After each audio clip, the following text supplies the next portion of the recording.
என்னங்க நான் இந்த ஜாதிங்க அப்படின்னு, ஓ நம்ம ஆளா நீங்க அப்படின்னு சொல்லிட்டு அட்டாச் ஆகுறாரு இல்லையா?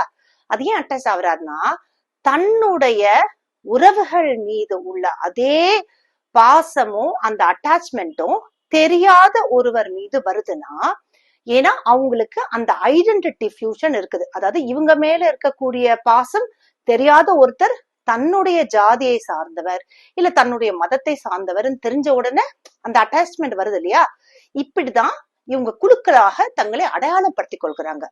இவங்களுக்கு அந்த ஐடென்டிட்டி கிரைசிஸ், சில பேர் அவங்களுடைய ஜாதிய பெரிய அடையாளமா வச்சுக்கிட்டு அதனாலதான் அவங்க குழந்தைங்களையே கொலை பண்ற அளவுக்கு போவாங்க. ஏன்னா அவங்களுக்கு அந்த கட்டமைப்பு, அவங்களுடைய அடையாளம், இது அவங்களுக்கு அச்சுறுத்தும் போது, இந்த கட்டமைப்பு உடையது, அவங்க அடையாளம் உடையதுன்னும் போது அவங்களால எடுத்துக்க முடியல.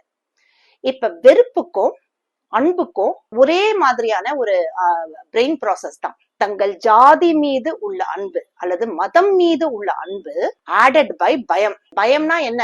இந்த கட்டமைப்பு உடைஞ்சிடுமோ, ஒரு கப்பிள் எல்லா அந்த கன்ஃபார்மிட்டிஸையும் உடைச்சு அவங்க வெளியில வராங்க அப்படின்னும் போது அது ஒரு பயம். அந்த சுதந்திரத்தை பார்த்து இவங்களுக்கு ஒரு பயம். ஏன்னா இதெல்லாம் நம்ம பண்ணக்கூடாதே, இதெல்லாம் நம்ம அக்செப்ட் பண்ணக்கூடாதே, இப்படி இருக்கக்கூடாதே, இந்துக்கள்னா இப்படிதான் இருக்கணும், இஸ்லாமியர்கள்னா இப்படிதான் இருக்கணும், இஸ்லாமியர்கள் அவன் எதுக்கு மாலை போடுறான், அப்புறம் அவன் தாய்மதம் திரும்புறான்.